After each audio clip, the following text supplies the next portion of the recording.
Halo YouTube, kembali lagi di channel FZ Catur. Dan kali ini kita akan bongkar buku dari Master Internasional Taufik Halai yang telah membuat buku 27 ilmu catur. Dan di sini kita akan bongkar materi-materi apa yang ada di buku tersebut, sehingga kalian bisa belajar juga melalui channel YouTube FZ Catur. Nah, di sini kita sudah sampai di bab yang ke-26 dan kita akan membahas sebuah partai. Nah, jadi bagaimana caranya membahas sebuah partai catur. Nah, di dalam permainan catur, tentunya kita sering juga mengalami kemenangan ataupun mengalami kekalahan.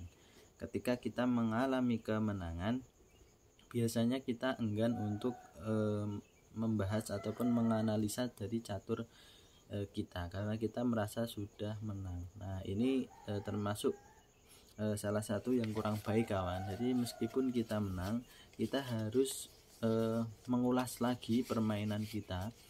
Nah, jadi tujuannya apa? Untuk kita membiasakan diri untuk bisa melihat langkah-langkah bagus dan langkah-langkah yang brilian di dalam permainan kita. Nah, jadi kalau kita meskipun menang, nah kita harus melihat lagi permainan kita. Yang pertama itu untuk pembukaan. Nah, pembukaannya ini sudah benar atau belum. Nah, jadi kalau kadang sesuai dengan langkah teoritis kita apa belum. Nah, jadi di dalam pembukaan itu juga susah sekali masihan untuk menebak 10 langkah yang terbaik ataupun 10 langkah sesuai dengan pembukaan yang benar. Nah, jadi terkadang lawan itu juga tidak sesuai pembukaan, maka dari itu kita usahakan menggunakan langkah terbaik apabila tidak ada di langkah teori. Nah, itu untuk tahap pembukaan.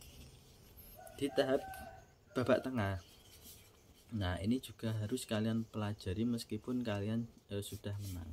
Nah, pasti ada langkah yang kurang akurat. Nah, jadi kalian pelajari dulu di babak tengah kalian. Ketika kalian menang itu di posisi apa? Nah, itu kalian cari. Dan ketika biasanya kalian bisa melihat di evaluation bar kalau kalian menggunakan catur online. Nah, itu bisa kelihatan naik turunnya. Jadi kalau bagus itu biasanya semakin bertambah. Kalau langkah kalian itu buruk, biasanya evaluation bar-nya itu juga turun. Nah, itu yang kalian harus cari langkah yang terbaiknya. Di dalam suatu permainan itu pasti ada. Nah, bahkan selevel Grandmaster pun, nah ketika melangkahkan itu tidak sesuai dengan langkah dari komputer catur. Nah, maka dari itu kita bisa pakai acuannya mana. Kalau kita melihat dari permainan Grandmaster, nah biasanya ini digerakkan ke sini. Nah, meskipun itu langkahnya langkah yang kurang baik. Nah, tapi karena itu adalah langkah dari Grandmaster, maka kita harus mencontoh langkah-langkah dari Grandmaster itu, langkah-langkah lanjutannya. Jadi kita nggak perlu khawatir karena ini adalah level tingkat Grandmaster, artinya ini di atas dari mesin catur seperti itu. Ini termasuk dari langkah-langkah yang sesuai dengan pemikiran manusia. Nah, jadi ada mesin itu tidak bisa mendeteksi langkah terbaik dari yang dilakukan oleh manusia. Nah, itulah uniknya manusia, dan langkah ini harus kita contoh karena dengan langkah ini mereka menjadi bingung.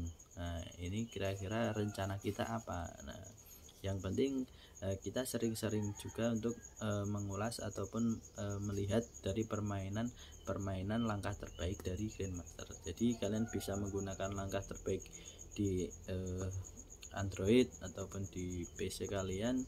Nah, ataupun kalian melihat dari permainan Grandmaster. Jadi kalau biasanya Grandmaster melangkahkan ke sini, ya kalau kalian patokannya Grandmaster ya ikuti langkah dari Grandmaster. Kalau kalian menggunakan engine di Android kalian ataupun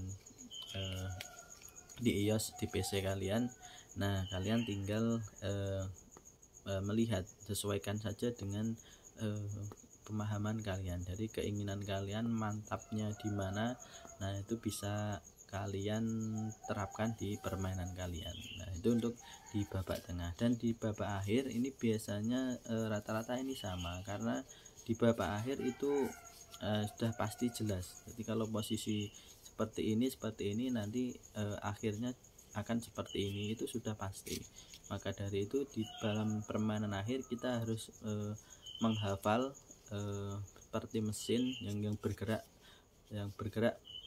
langsung ya, bergerak sudah pasti ini menang ya, kita harus menang. Jangan sampai di partai yang kita menang tetapi kita harus kita mengalami kekalahan karena kita tidak bisa menjalankan langkah ending dengan baik. Nah, itu yang merugikan kita. Maka dari itu kita harus pelajari dulu dari babak pembukaan, babak tengah, dan juga babak akhir. Dan apabila kalian kalah, nah tentunya ini juga perlu kita bahas, kawan. Jadi kalau kalian kalah meskipun di offline ataupun online, nah kita harus bahas. Nah, yang kalau misal teman kalian sendiri bermain bersama teman kalian sendiri, ya kalian bisa tanyakan, nah tadi kira-kira pembukaan saya kurangnya di mana, nah tadi babak tengah ini waktu posisi seperti ini, nah kalian apa yang kok saya menjadi tidak enak ya posisinya. Nah, itu harus kalian tanyakan, tidak usah sungkan, kawan. Jadi itulah kuncinya kalau kalian ingin maju ataupun berkembang permainannya. Jadi kalau kalian sudah kalah, bermainnya itu saja, itu terus, nah akan kalah terus.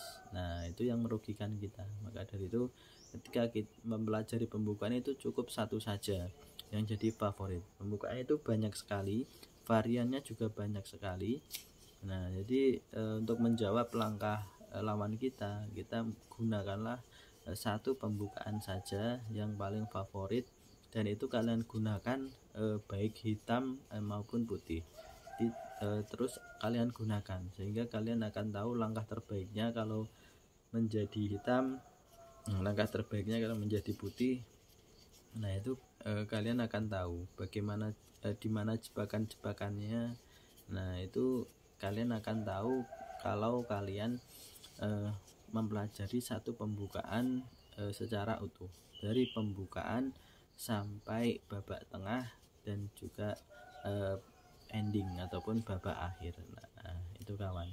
Jadi kita perlu dalam membahas permainan catur kita supaya permainan kita menjadi semakin berkembang.